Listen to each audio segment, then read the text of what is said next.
Assalamualaikum warahmatullahi wabarakatuh. Eh, pada kesempatan Waalaikumsalam. pada kesempatan kali ini kami dari kelompok satu Teknik Informatika Ofrince akan membuat video mengenai tugas satu dengan saya Putri Zahra Pengistiawati dan rekan saya. Muhammad Ramadhani Al-Bukhari. Jadi kita mau membahas apa nih untuk video kali ini? Kita akan membicarakan apa nih, Zara? Kita akan membicarakan 5 topik ya. Mana topiknya? Oke, jadi 5 keyword lagi ya kayak kemarin, tapi untuk minggu ini kita sesuai dengan pertemuan yang minggu selanjutnya ya. Jadi Iya. untuk yang pertama langsung aja gimana Kak? Kayak Boleh. kita langsung bahas aja tuh. Langsung Ya. aja ke promnya ya, udah aku kenalin tadi. Iya. Oh ya, Boleh. kita gunain Gemini buat AI-nya. Oke, jadi kita buatnya pakai Gemini ya. Kita Iya. bahas. Boleh Kak? Kalau Boleh. topik yang pertama ini Apa nih? apa? Analitik kan? Itu kan? Boleh, boleh.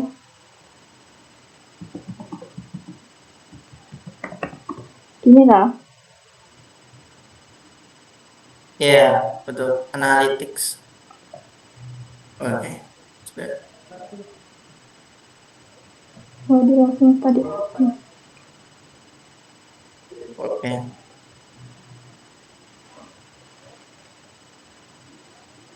Mungkin langsung dibaca dari tadi kasusnya aja ya. Tadi kasusnya itu optimalisasi inventory retail. Bayangkan Anda seorang data scientist di sebuah perusahaan e-commerce besar. Pimpinan Anda menyadari bahwa perusahaan seringkali mengalami dua masalah utama. Stok barang populer habis terlalu cepat, namun di sisi lain gudang penuh dengan barang-barang yang tidak laku. Pertanyaannya, bagaimana Anda menerapkan 4 tahapan data analitik, yaitu deskriptif, diagnostis, prediktif, dan perspektif untuk menyelesaikan masalah inventory tersebut secara sistematis.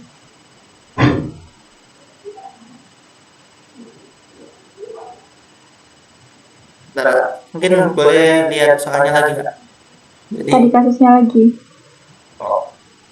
Oke, bayangkan Anda seorang data scientist di perusahaan e-commerce besar. Pimpinan Anda menyadari bahwa perusahaan seringkali mengalami dua masalah utama. Stok barang populer habis terlalu cepat, namun di sisi lain gudang penuh dengan barang-barang yang tidak laku. Jelaskan bagaimana Anda menerapkan 4 tahapan data analitik maturity model. Apa yang sedang terjadi dengan data stok kita?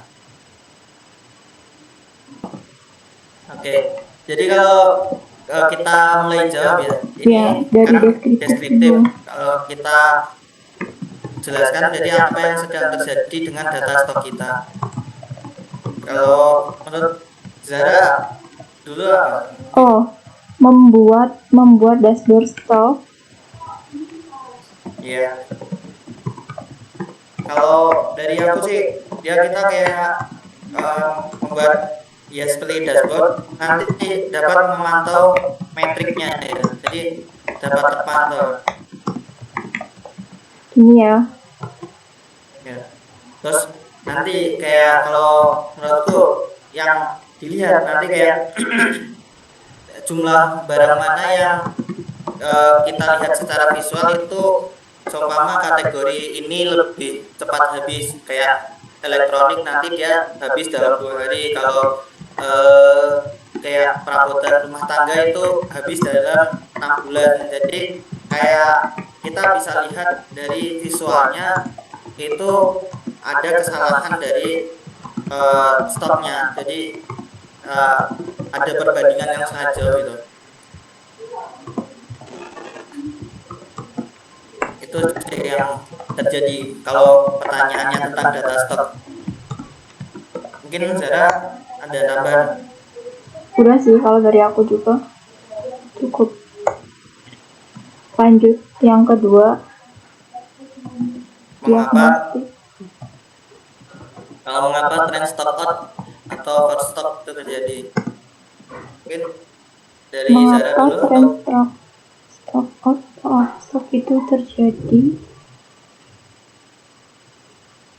Hmm, kalau mungkin dari bisa artinya jadi mungkin kan karena kita stock out, kenapa? eh, itu kan stock out berarti stoknya habis. Kalau overstock itu berarti stoknya terlalu banyak kan. Ya, Nah, berarti mungkin dari Zara dulu.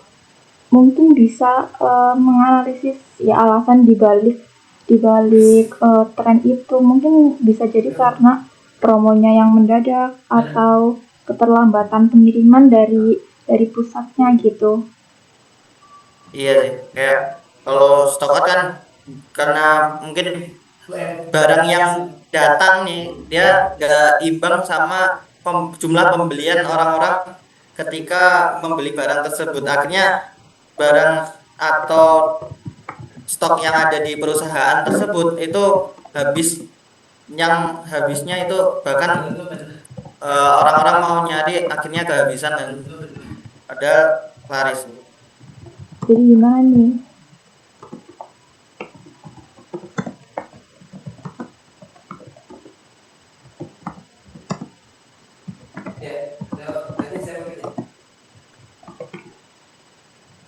Keterlambatan pengiriman atau apalagi Rom? Datman dari kamu? Menganalisis alasan terus promo mendadak, keterlambatan pengiriman, atau jum apa jumlah kayak ketertarikan dari pembeli sih, jumlah pembeli yang membludak tiba-tiba. Jadi kayak FOMO-FOMO itu kalau bisa dibilang tuh dia dapat mempengaruhi overstock gitu. Stock out, maaf maaf, dia dapat mempengaruhi stock out.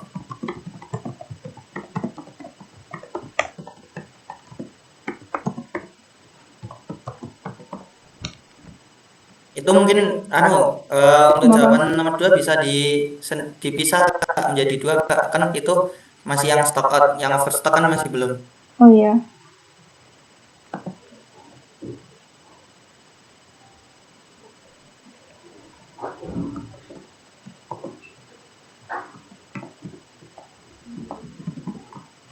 Ini stock out, terus selanjutnya overstock. Ya, kalau overstock terlalu banyak stok ya berarti.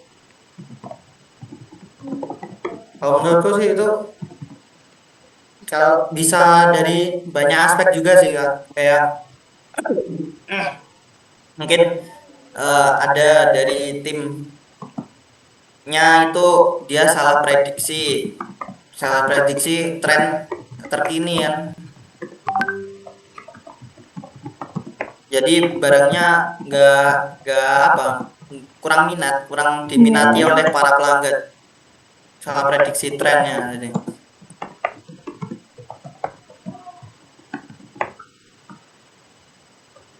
Udah.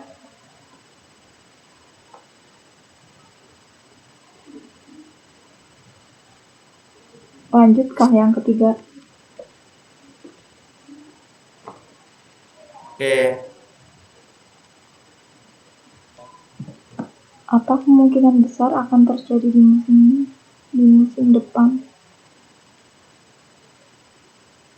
Kalau yang ketiga itu kan memprediksi ya, prediktif terkait data stok yang ada. Berarti kalau kita bisa membangun kayak model-model analisis itu kan, model kita ramal apa yang akan tren di masa depan.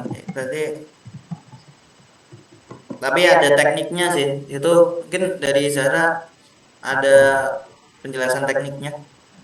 Enggak, kalau aku nggak ada penjelasan teknisnya, tapi kayak menggunakan data historis untuk memprediksi permintaan pelanggan di masa yang akan Oh datang ya, gitu. Misalnya bisa sih, bisa. bulan depan produk A ini bakalan ngelonjak permintaannya gitu.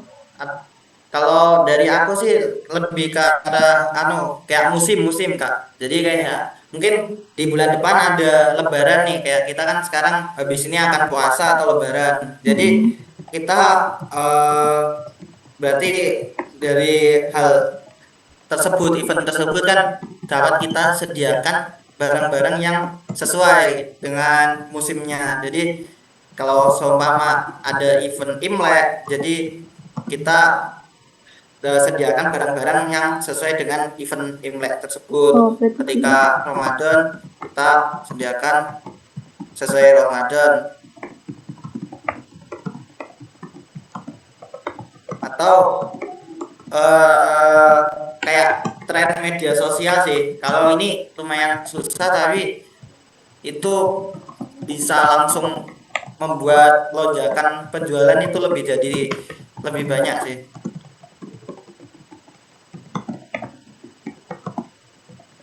Jadi bisa dilihat dari FYP atau eh, apa sih yang lagi banyak dicari di media sosial.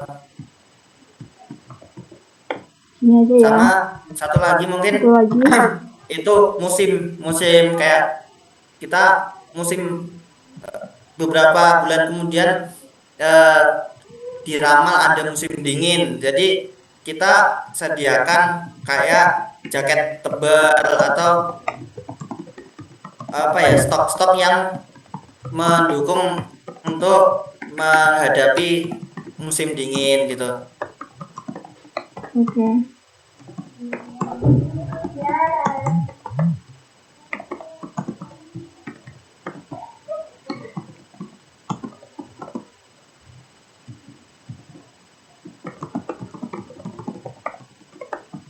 Dan apa yang dibutuhkan? Mana? Iya, betul.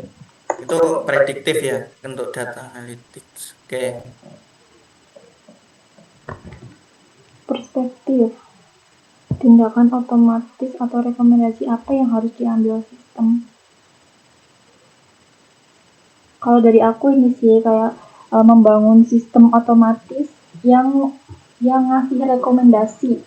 Jadi kapan harus belanja stok baru dan kapan harus memberi diskon gitu. Iya. Kalau dari Betul sih. Lona mungkin. Kalau kita merujuk ke pertanyaan yang kedua kan, di e-commerce itu bakal ada dua tren yang sering nih, kayak stock out sama overstock. Jadi kalau stock out itu nanti kita bisa atur sistemnya apabila barang tersebut terjadi pengurangan stok secara secara tiba-tiba dan banyak, nanti sistem otomatis langsung pesan ke vendor untuk segera menyiapkan stok agar tidak telat atau tidak nunggu sampai barangnya habis. Itu nanti kita optimasi ke sistemnya. Kalau yang stock out mungkin ketika barang tersebut banyak dilihat dari sistem, nanti barang tersebut masih menumpuk, bahkan kurang minat dari pelanggan kurang tertarik, maka kita bisa atur sistemnya menggunakan rekomendasi kayak flash sale atau dikasihkan diskon seperti itu, Kak. Berarti intinya kayak membangun sistem otomatis gitu ya.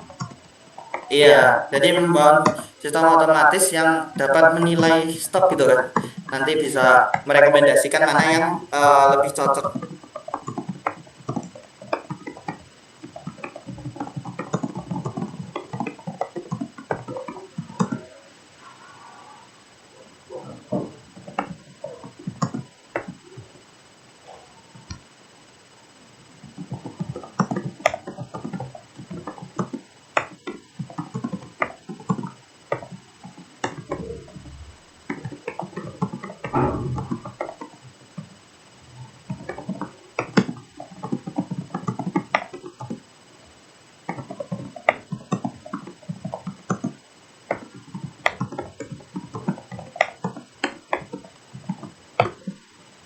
Sudah ya, sudah terjawab semua berarti. Udah. Coba Mungkin itu sih. Nanti kita bahas dari jawabannya Gemini, nanti kita kirim dulu aja. Oke.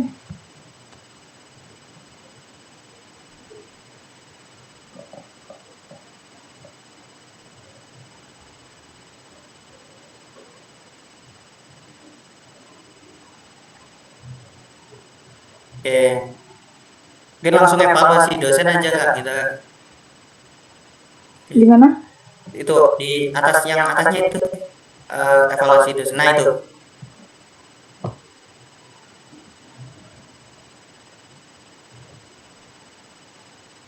Hmm, mungkin bisa kita baca gimana? boleh, Kayak boleh.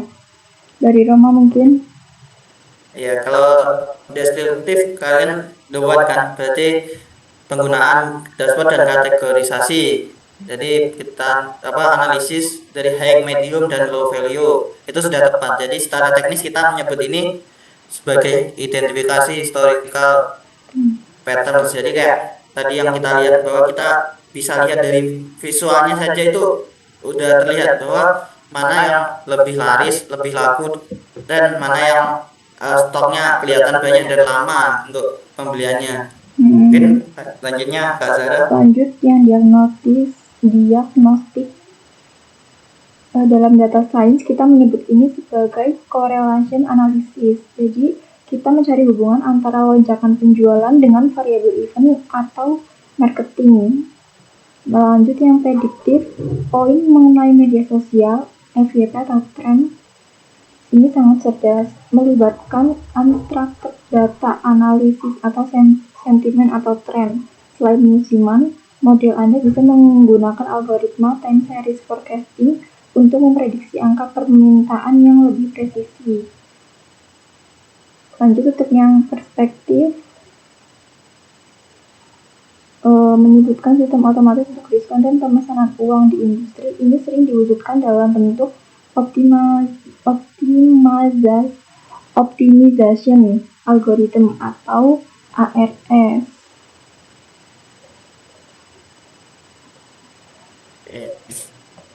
Ini ternyata kita masih dikasih pertanyaan lagi nih Kak. Iya. Kita akan jawab nggak yang ini? Jadi dalam dalam tahap prediktif jika data historis Anda menunjukkan penjualan jaket sangat tinggi di bulan Desember tahun lalu karena ada badai salju yang langka, namun tahun ini cuaca diprediksi cerah atau normal. Apakah model Anda tetap harus mengikuti data historis tersebut atau bagaimana Anda menangani ketidakpastian ini? Apakah ini oke, mungkin kalau kita jawab langsung gimana Kak? Boleh. Dengan opini kita. Iya. Kalau kita kan prediksi memang kadang memang benar kadang salah ya, karena yang namanya prediksi kan tidak ada yang tahu apa Iya. kejadian nyatanya. Kalau kalau tadi sempat aku membicarakan itu seumpama ada prediksi cuaca yang di situ diprediksi normal, mending kalau menurutku ya Kak, kita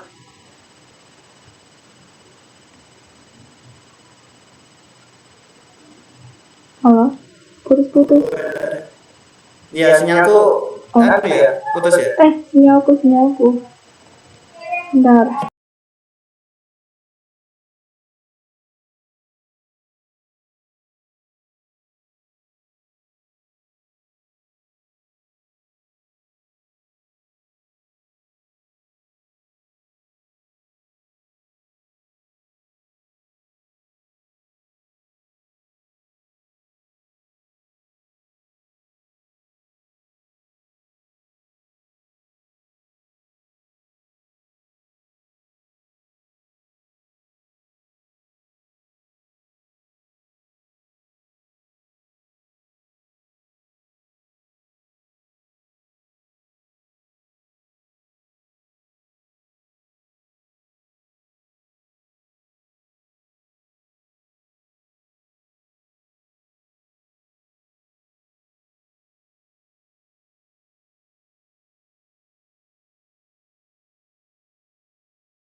Oke, kita lanjut topik yang kedua. Ya, kita lanjut keyword kedua. Apa Kak? Yang kedua Kak, kita nah bertindak langsung. Topik yang Oke. kedua itu topik apa? Kalau topik yang kedua ini ada sebentar sebentar. Mana ya? Bisnis intelligence. Bisnis intelijen Kak. Bisnis intelligence. Ini ya, Iya, betul. Moja.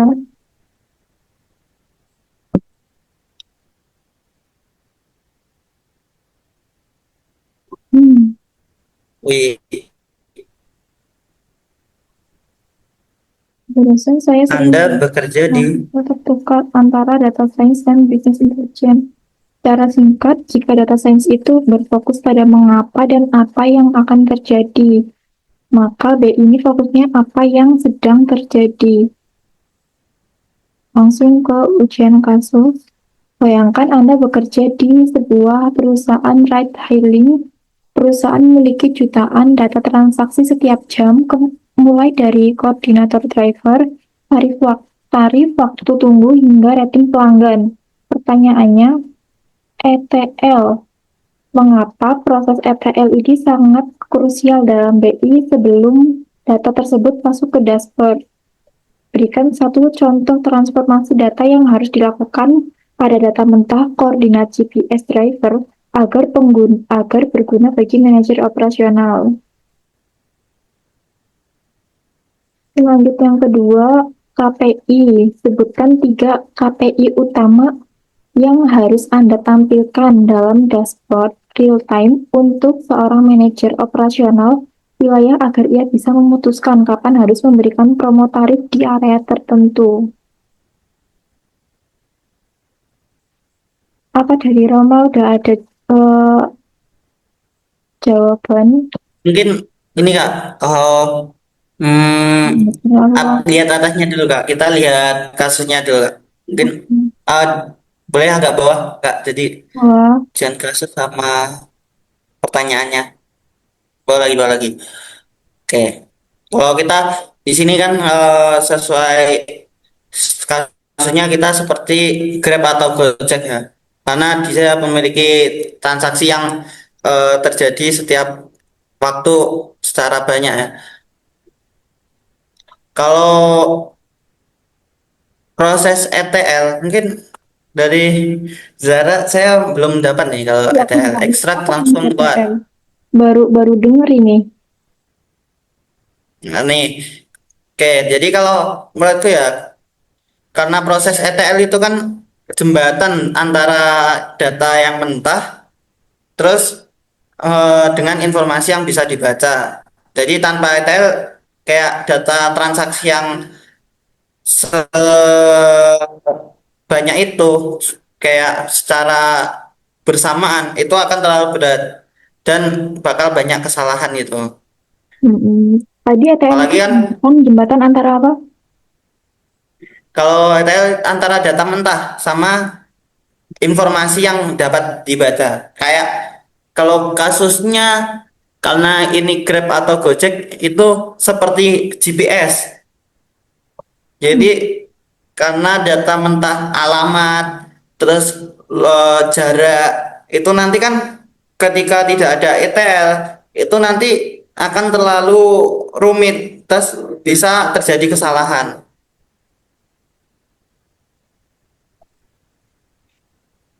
Jadi nanti GPS-nya bisa lompat-lompat gitu kayak nggak akurat. hmm,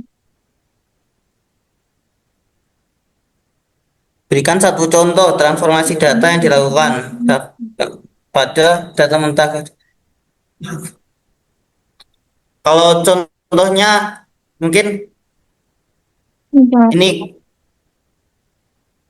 dari Kak Zara mungkin Kak. Contohnya,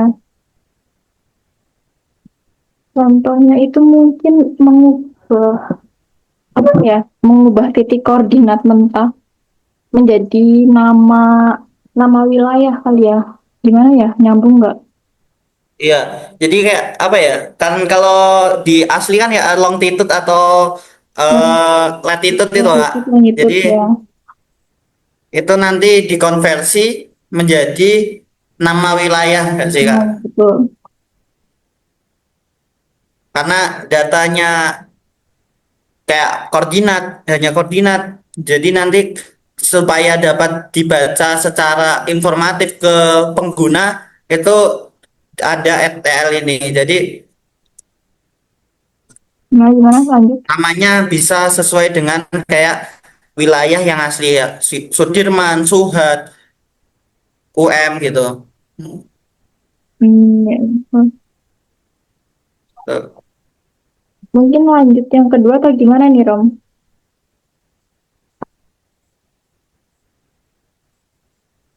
KPI. Gimana, Kak? Lanjut yang kedua atau gimana ini? Atau masih ada tambahan buat yang nomor satu? Eh menurutku udah sih, Kak. Kayak nanti kita bahas yang KPI dulu, Kak.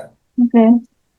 KPI. Sebutkan tiga KPI utama. Sebutkan tiga KPI utama yang harus Anda tampilkan dalam memutuskan dashboard real time untuk manajer operasional. Oke.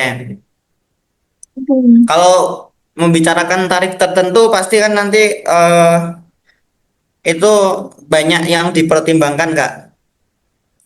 Kalau KPI yang pertama ada namanya supply demand ratio. Tuh, Kak. Supply, demand, Supply dan hasil. Kayak demand gini ratio. tulisannya. Jadi kalau itu menurutku kayak jumlah pengemudi yang aktif yang menggunakan aplikasi sama jumlah pengguna aplikasi di area tersebut itu dibandingkan. Jadi ketika penggunanya banyak itu dibanding yang pengemudinya yang lebih dikit, maka banyak promo yang diperlukan oleh driver untuk menyeimbangkan harga. Menurutku seperti itu, Kak. Berarti Jadi tiga pengemudi pengemudi, sama penggunanya yang kita bandingkan, pengguna. kita melakukan perbandingan.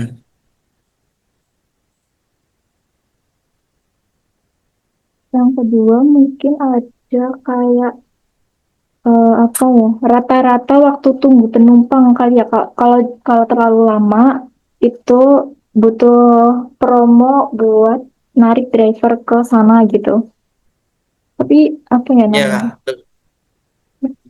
Kak. Tuh yang average average wait time. Oh ya, betul. Average wait time. Nah, so,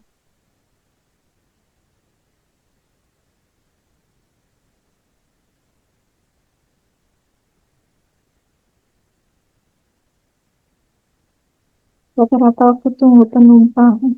Ini aja ya. Lanjut yang ketiga, udah apa lagi? Yang ketiga itu kayak presentase pengguna setelah melihat tarif sih, Kak. Kayak berarti itu tentang bookingnya converse, ya itu sih apa sih bahasanya, apa ya, kayak karena dia habis melihat tarifnya seperti itu akhirnya gak jadi memesan. Hmm, oh iya, iya, bisa-bisa. Terus ini manajer itu bisa ngasih promo-promo tarif gitu, Kak, biar Hmm. mungkin kalau dari aku ya, Dildan kan itu memberikan detail spesifik ya. Kalau di sini kan dicontohkan kalau dari kota ke tingkat kelurahan.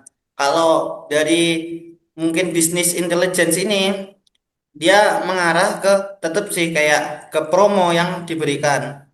Karena target target pasarnya kan berbeda antara di kota sama di kelurahan. Kayak lebih tertarget gitu loh kalau level kelurahan. Jadi untuk promo yang diberikan itu lebih efisien. Menurutku itu sih Kak. Kalau menurut kamu gimana? Oh, berarti lebih ke eh, pemberian promonya itu biar lebih tepat sasaran gitu ya. Ya, mungkin juga nanti performa yang diberikan itu lebih spesifik untuk eh, layanan seperti antrian ketika mendapatkan driver juga itu nanti bisa lebih spesifik kok kalau menggunakan drill down ini Kak. Mungkin nggak ditulis Tapi ya. kalau arah bisnis intelligence seperti itu loh, kayak promo atau notifikasi nanti itu lebih tepat, lebih sesuai sasaran gitu. Hmm, berarti tadi itu ada bisa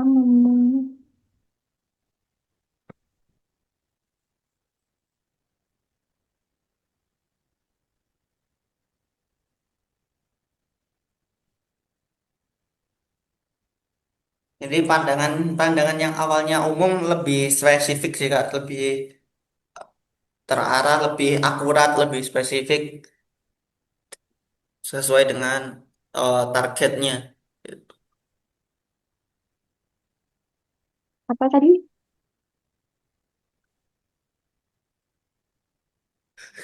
Kalau pandangan dari manajernya nanti lebih eh, dari awal yang awalnya umum lebih spesifik, lebih akurat tadi, lebih tepat.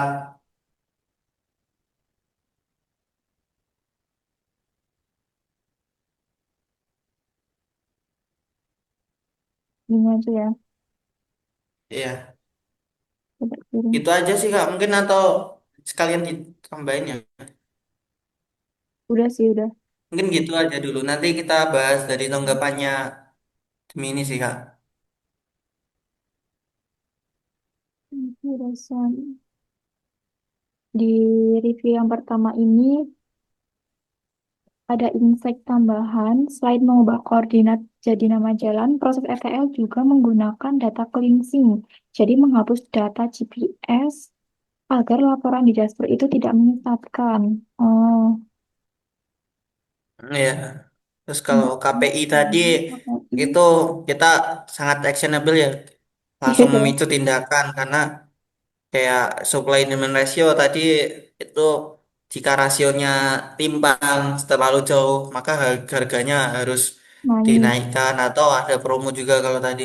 Terus average waiting time mungkin karena kepuasan pelanggan itu jika pelanggannya nanti apa pelanggan juga baik, pelanggan yang baik itu mendapat eh, drivernya lebih cepat dan lain-lain. Untuk Oh, conversion rate itu juga kayak harganya lebih elastis. Jadi jika banyak cek harga tapi tidak apa jadi pesan nanti kan kita akan kalah saing. Tuh. hmm. Untuk nomor tiga, jawaban Anda mengenai ketepatan sasaran. Drill down itu kayak menggunakan mikroskop. Data tingkat kota mungkin terlihat hijau, tapi saat di drill down ke tingkat kelurahan ternyata ada satu titik yang merah. Tanpa drill down, masalah kecil yang bisa merembet jadi besar. Hmm, Oke. oke. Ini dijawab Gimana? nggak Kak? Kita jawab singkat aja gimana Kak? Ya, Atau ya. Apakah Anda 4 menit bisa nggak sih Kak? Bisa. memang perbedaan batch processing versus streaming processing? Untuk apa ini 4 menit? Buat jawab pertanyaan ini atau gimana? Iya untuk jawab pertanyaan ini Kak. Eh, itu Anda harus memilih untuk Anda mengulang. nomor mendadak. Kalau kebutuhan promo tarif mendadak titik macet ya. Menurutku langsung dari data stream nggak sih Kak? Karena data warehouse itu dia nggak sesuai dengan data yang dulu kayak data yang sekarang. Jadi ya sama kayak kasusnya tadi ketika apa analytics analytics jadi kita itu mending langsung cek dari data stream atau data detik ini daripada data yang udah ada karena memang kasus yang terjadi itu berbeda.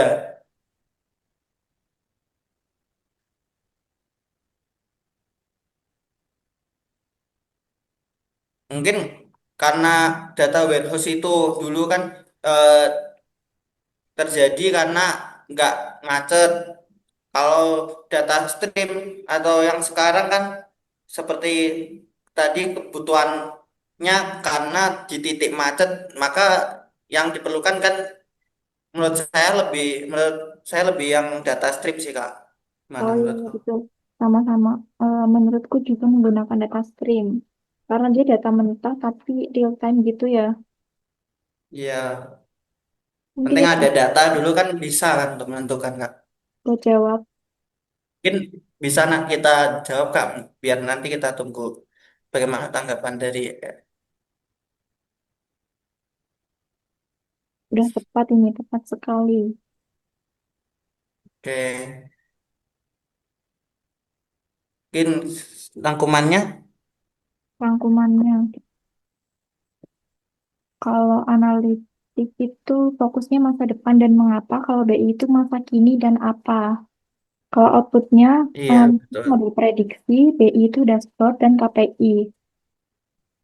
Betul. Terus Analitik kekuatannya mengenai kalau analitik tadi menangani anomali atau tren, terus untuk bisnis intelijen kita menangani ETL dan pengambilan keputusan cepat. Mungkin Oke, itu sih Kak, kita oke. selesai di Lanjut keyword lagi. yang kedua. Ya, Oke, kita pindah room meeting lagi. Oke, lanjut ya. jadi kita lanjut ke keyword Lanjut yang ke ketiga. keyword yang Kak ketiga. Zara. Salah-salah. Iya,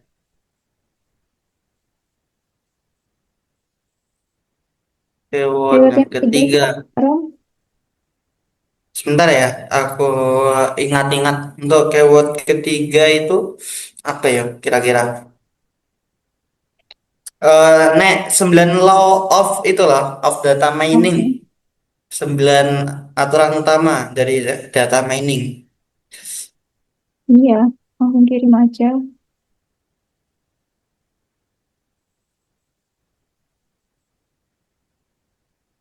Nih, kalau kita ujian,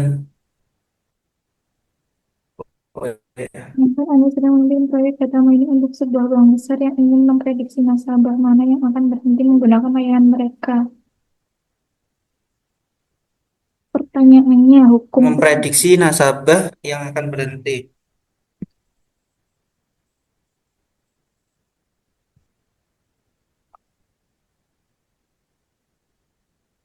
mengapa akurasi model 99% dianggap gagal jika tidak memenuhi hukum ini?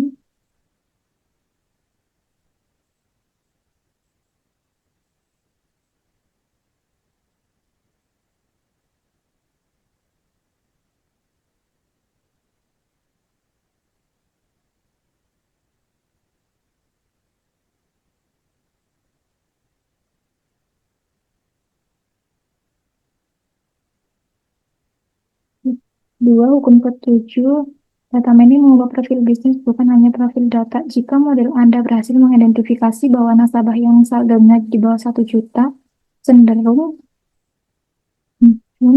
perubahan apa yang seharusnya terjadi pada strategi bisnis bank tersebut. Hukum ke-9, data mining dapat memprediksi masa depan tapi tidak dengan kepastian. Bagaimana Anda menjelaskan hal ini kepada direktur bank yang menuntut jawaban ya atau tidak? Mengapa akurasi model, yang pertama dulu, mengapa akurasi model 99% itu bisa dianggap gagal jika tidak memenuhi hukum ini?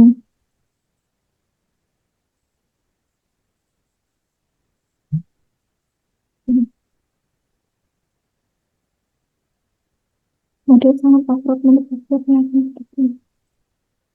Oke, mungkin nomor satu, Kak, kita bisa jawab. Oke.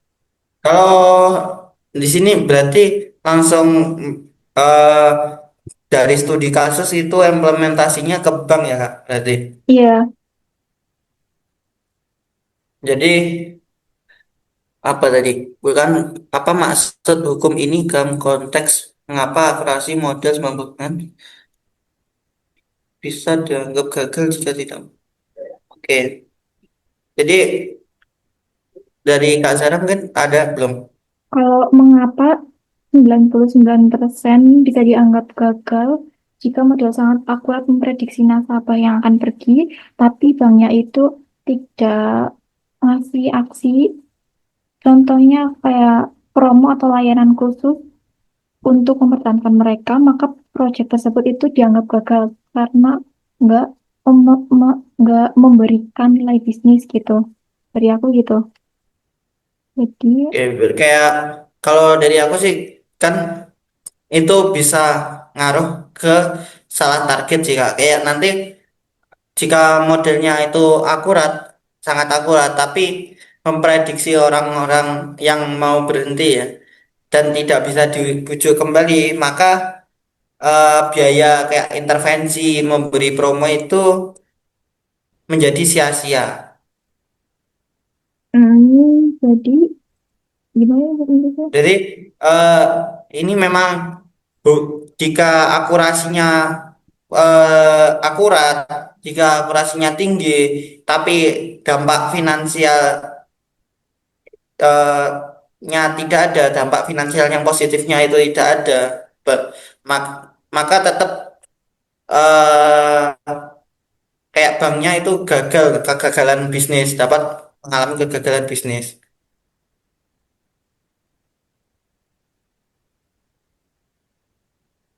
Oh iya sih sama intinya kayak aku. Jadi kalau banknya nggak bisa kasih aksi nyata, dia juga bisa dianggap gagal gitu. Iya sih. Mungkin ini aja atau ada tambah. Soalnya kalau dari saya kayak ini ada apa ya kayak kasus-kasus yang bertolak belakang nggak kayak ketika modelnya itu menebak semua nasabah akan tetap tinggal. Ini modelnya bisa gagal total karena tidak menemukan satupun nasabah yang akan berhenti. Hmm, oke. Menurut menurut Kak Zara gimana? Juga bingung sih Tuh, untuk udah yang sih, ini. udah cukup itu kalau menurut aku. Oh ya udah, kita lanjut aja wis. Lanjut, Kalau itu, iya, lanjut hukum yang ketujuh.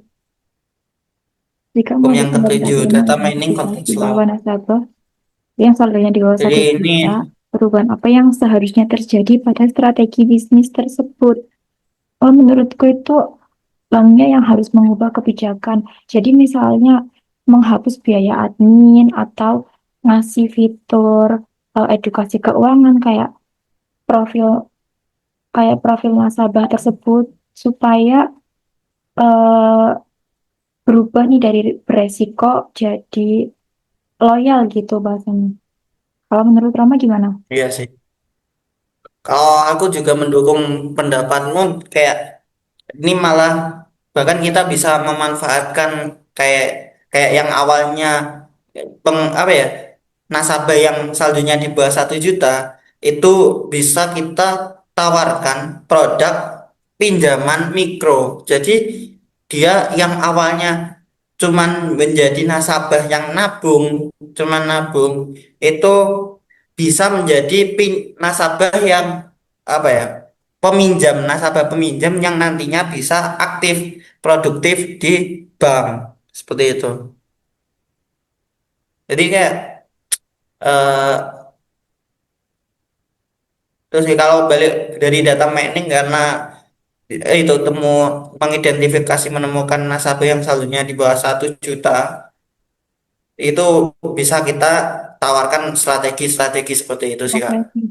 Menurut saya udah cukup. Lanjut ya buat mempersingkat waktu. Lanjut ke yang ketiga. Bagaimana Anda menjelaskan hal ini kepada direktur? Bank yang menuntut jawaban ya atau tidak. Apakah seorang nasabah akan berhenti besok?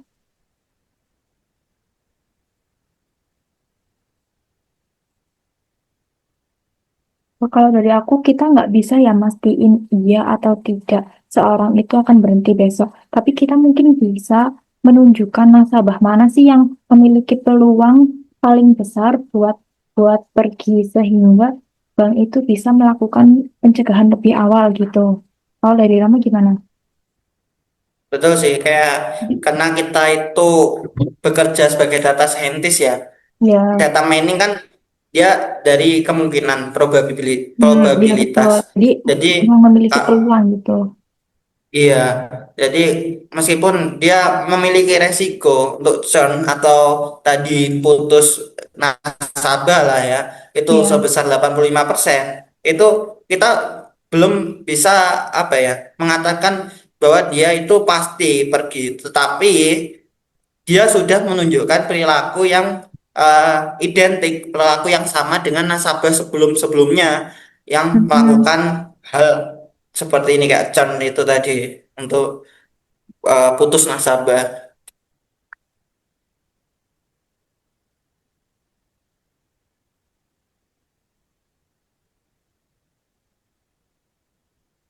Jadi kita tidak memastikan apa mutlak, tapi memperkecil resiko dari kemungkinan tersebut ya. Gitu. Tetapi apa tadi? Kayak memperkecil resiko kemungkinan. Jadi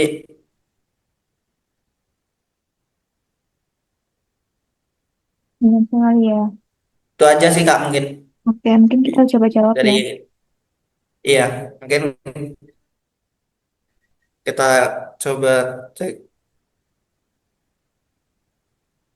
Evaluasi dari hukum ke satu dulu. Udah tepat nih kata Edman. Oh, ini ada istilahnya sebagai Oke. enable insight. Tuh. Kalau nomor dua mungkin Nomor tadi dua. kita mengubah kebijakan menghapus biaya admin. Itu sih sangat taktis ya, tapi itu jika data mengadakan saldo rendah, maka profil bisnis bank harus berubah dari bank yang membiarkan saldo rendah menjadi bank yang memelihara ekosistem saldo rendah agar tumbuh tadi. Itu Hmm, konsepnya bisnis proses iya, re-engineering. benar ini. Lanjut hukum yang Ya, kesembilan.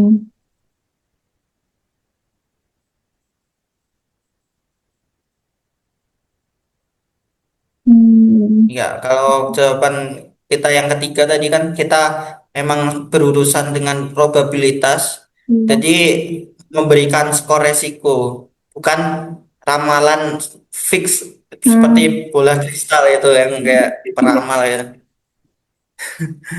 lanjut kesimpulannya aja ya. Anda telah Iya, berhasil melatih tiga pilar utama analitik, business intelligence, sama data mining laws. Oke, ya jadi sih kayak mau gimana nih, Tom?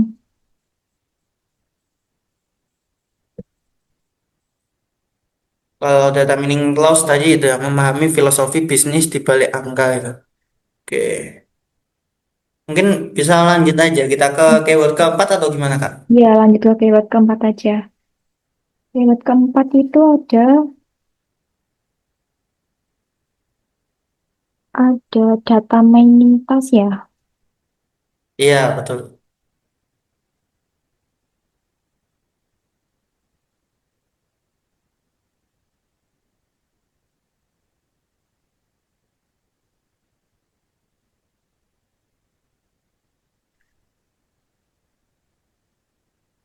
Langsung ke kasusnya aja ya, Rom.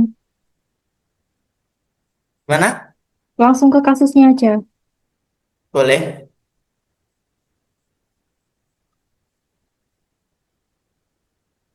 Kelihatan nggak? Kelihatan, kelihatan. Hmm.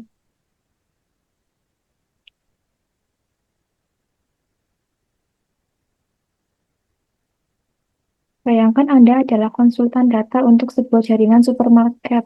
Anda diberikan akses ke seluruh data transaksi, data profil member, dan data sensor. Pertanyaannya, tentukan tugas data mining mana antara classification, clustering, asosiasi, aggregation yang paling tepat untuk kebutuhan manajemen ingin tahu produknya.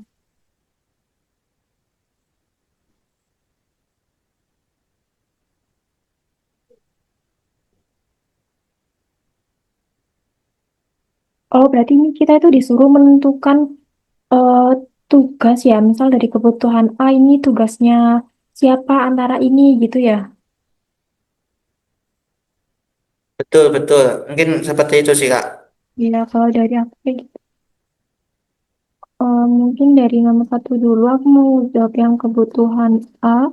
Manajemen ingin tahu produk apa yang biasanya dibeli secara bersamaan agar mereka bisa mengatur tata letak rak. Itu mungkin lebih ke ini ya menurutku association rule mining. Kalau menurut Trauma gimana? Bentar, boleh lihat yang tadi, Kak? Yang mana nih yang kebutuhan Yang A atas nih, atasnya, Kak. Yang nah,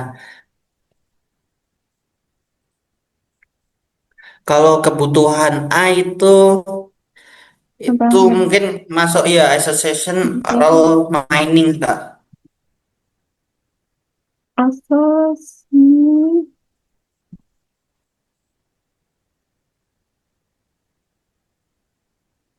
ini kita perlu nyebutin alasannya atau gimana ya atau langsung aja. Eh, mending sebutin dikit gak sih, Kak? Itu Karena, oke. Karena karena teknik ini itu digunakan untuk menemukan hubungan antar produk yang terjadi bersamaan. ya betul, kan pola hubungan sih. Ada tambahan lagi nggak dari Rama? Udah sih, Kak. Kayak Oke, udah. lanjut yang kebutuhan B. Kalau kebutuhan B ini manajemen mengelompokkan ya, berarti kan klaster ya, Iya, klasterisasi, betul. clustering. Marketing. Karena Jadi clustering ini jadi itu mengelompokkan data sesuai segmennya ya kalau di kebutuhan B itu tadi. Sesuai jadi ibu rumah tangga hemat itu biasanya beli apa. betul. Ini mungkin ya. Terus ada anak kos atau pencinta gadget itu ya. Yang Betul. Terus untuk kebutuhan C, belanja. Kalau kebutuhan angka ya, angka nominal total pengeluaran. regression bukan? Kalau angka itu Menurutku regression ya. iya sih, Kak. Sama sih kayak kalau regression itu nah, riwayat belanjanya Target yang diprediksi itu berupa angka nominal. iya. Udah kayak apa garis bawah itulah nilai Hmm. numerik atau nominal yang diambil. Berarti yang D ini tinggal sisanya berarti classification ya. Iya betul.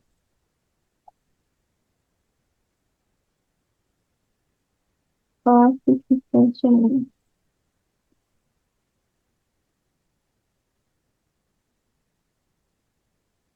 Karena digunakan Karena dia itu menebak bagaimana pelanggan itu bakal masuk kategori yang itu tadi kayak resiko kredit tinggi atau resiko kredit rendah.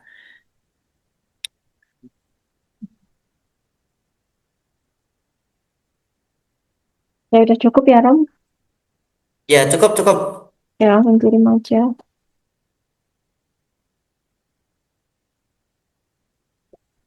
Udah sempurna ini katanya. Nah betul Langsung ke banget. review aja. Oke. Reviewnya juga nggak jauh beda ya sama Oh iya alasan-alasan iya. kita tadi ya. Hmm. Mungkin lanjutnya apa, Kak? Selain review. Selanjutnya, Pak, ada pertanyaan penutup lagi nih. Manakah yang paling ingin Anda? Oh, nanti Kak. Ini Oke, mungkin ini terlalu lebih ke melebar atau teknisnya ya Python gitu ya, ke pemrogramannya ya. iya. Atau kita langsung Lanjut ke aja. keyword kelima dulu, Kak. Boleh boleh. Iya. Baru nanti mungkin kalau ada pertanyaan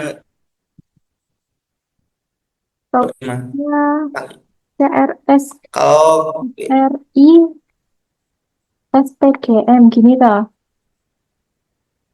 ya Kris PDM, oke betul.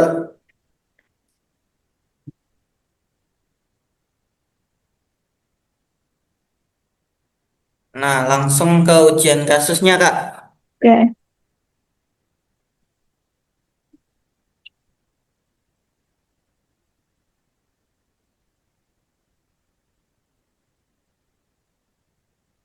aku baca dulu ya.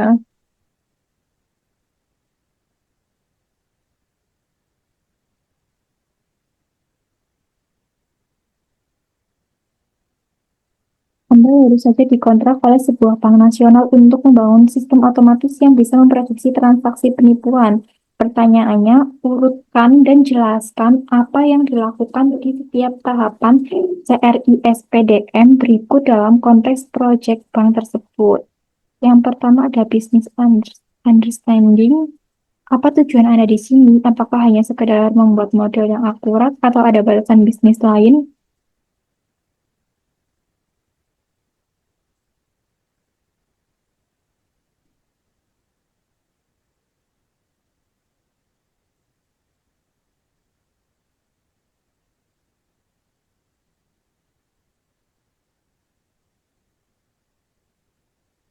Kalau misalkan disuruh mengurutkan, ini udah urut nggak sih Rom dari mulai business understanding, terus data understanding dan preparation, modeling, dan terakhir ada deployment. Mungkin kita Yaitu bakal jelasin ya ada apa aja yang dilakukan di setiap tahapannya. di Gitu Kris sama. PDM ya Kak. Ya, dari tahapan yang pertama itu ada bisnis, Business understanding itu. apa tujuan utama Anda di sini? Tujuan utama kalau bisnis Kalau lending itu kalau kalau sesuai kasus ya, ini kan ya, tadi mendeteksi transaksi penipuan Kak. Jadi oh, kita tujuannya pasti menurunkan kerugian akibat penipuan dan menjaga pengalaman nasabah agar tetap nyaman di bisnis kita. Ya, untuk Zara mungkin ada tambahan di situ. sama-sama dan menjaga kenyamanan nasabah gitu kan? Iya, betul. Nah, ya semakin banyak kan semakin merugi ya Ya untuk betul. penipuan-penipuannya. Lanjut, ada batasan bisnis lain. Bisnis lain model yang akurat.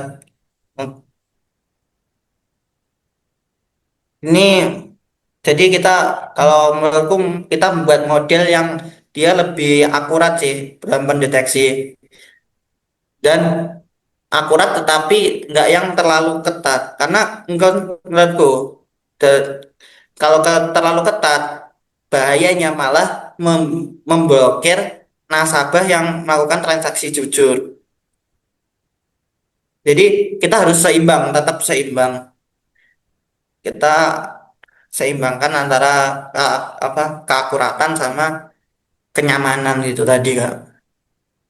Oke, aku tulis ya. Oke.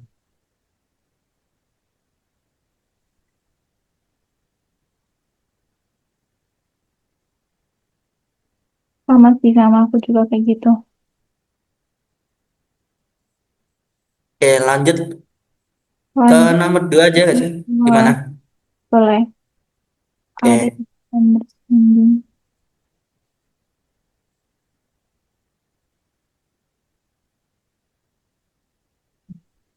Apa Mungkin dari Kak Zara dulu.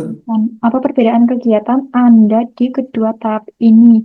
Sebutkan satu contoh kegiatan. Kalau perbedaan kegiatan mungkin kalau data understanding itu fokusnya ke mengenal karakteristik data mentah gitu ya. Kalau Hmm. preparation itu fokus pada pembersihan, pembersihan dan transformasi data agar siap masuk ke model gitu menurutku. Kalau menurut kamu gimana? Sama sih Kak, kalau understanding emang data awal, data mentah, kita explore. Kalau data preparation itu tadi, memang kita udah mengubah datanya agar siap itu tadi, sama. Dan bisa menjadi data yang apa siap dibersihkan gitu. Oh, ya, ya. Kalau sebutkan satu contoh kegiatan membersihkan data yang spesifik untuk transaksi bank. Kalau contoh ya, mungkin Hmm. kita menangani data yang tidak masuk akal.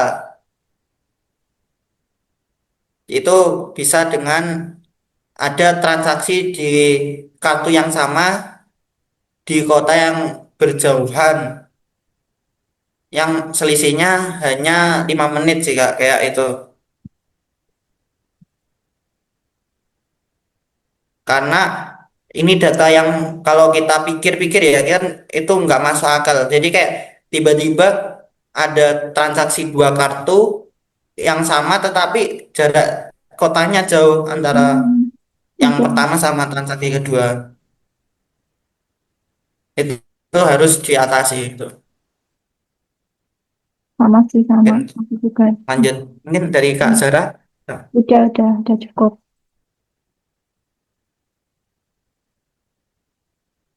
Lanjut yang ke modeling dan evaluasi.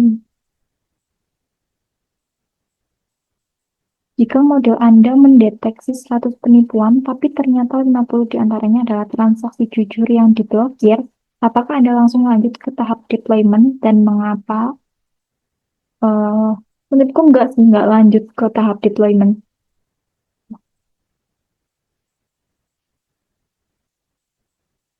Aduh,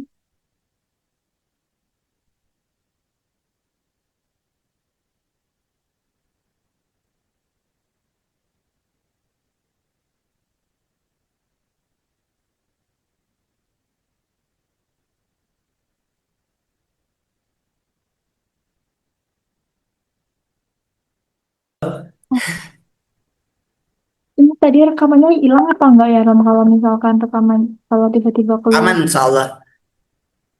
Karena kamu masih masuk room yang sama kok. Aman aman. Ntar habis pertanyaan ini kita hentikan aja coba. Nanti dicek. Ya, Kita bahas sebentar. kelihatan nggak?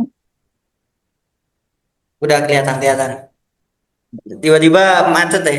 Tak kira aku yang Iya. ngulang. Ah, takut, takut. Oke. Kalau tadi menurutku nggak langsung ke deployment. Iya sih. Karena apa? Yang mana sih? Oh iya. Maaf ya. Ini baru masuk sebentar. Jika model Anda mendeteksi 100 penipuan, tapi 50 karena apa Kak? Mungkin dari Kak Zara tadi karena Karena kan terputus tingkat sinyalnya. Maaf. tingkat kesalahannya itu sebesar 50% ya. Iya. Jadi itu tuh terlalu tinggi dan beresiko bagi bisnis, soalnya itu menyebabkan banyak keluhan dari nasabah yang sah gitu. Jadi modelnya itu perlu diperbaiki. Jadi dia tuh belum selesai gitu. Jadi belum lanjut ke tahap deployment. Oh ya. Jadi kalau terjadi kasus seperti itu ya, mungkin kalau dari aku mending kembali ke tahap modeling atau data preparation lagi gak sih Kak? Kayak untuk Iya. mencari variabel lain yang bisa membedakan. Jadi nanti antara penipuan yang nyata dan aktivitas belanja yang sah itu biar terlihat. Jadi nggak lanjut ke deployment, tapi kita kembali ke modeling dan preparation lagi.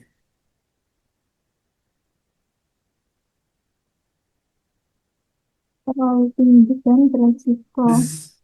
Jadi seperti itu Kak. Ya si resikonya nanti bakal besar banget sih kalau ke bank karena banyak banget bakal yang protes ke call center dan malah nasabah ini menjadi tidak percaya lagi ke webnya. Betul. Jadi modelnya itu perlu diperbaiki. Udah ya, Rom. Ya gitu aja. Lanjut ke deployment Kak mungkin. Setelah model dipasang di sistem bank, apakah Tugas Anda selesai. Mengapa ada tanda panah?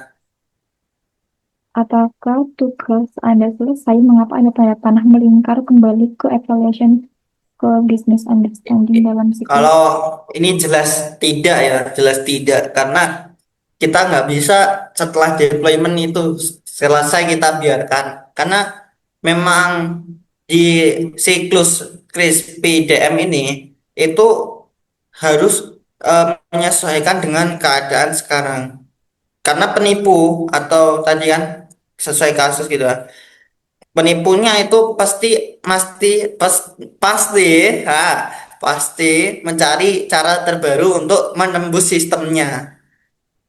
Hmm, Hmm. Maka ya itu kita sebagai penyedia sistem itu harus tetap dalam siklusnya kris PDM ini agar agar mungkin penipuan yang terjadi bisa teratasi itu. Mungkin dari Kak Zara ada tambahan.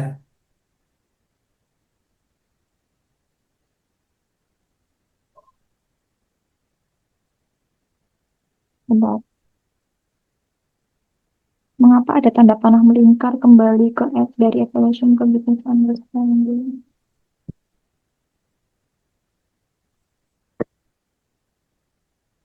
Kalau mengapa ada, ya udah Ram, udah panjang nanti Nggak nanti apa-apa cuy. nanti kukat. Iya sudah. Berarti cukup ya Kak untuk kita membahas 5 Ini udah ya. keyword. Betul. Mungkin kita kirim aja Kak. Oh belum ya. Belum kekirim ya tadi ya. Wah, Ya sekarang udah. oke.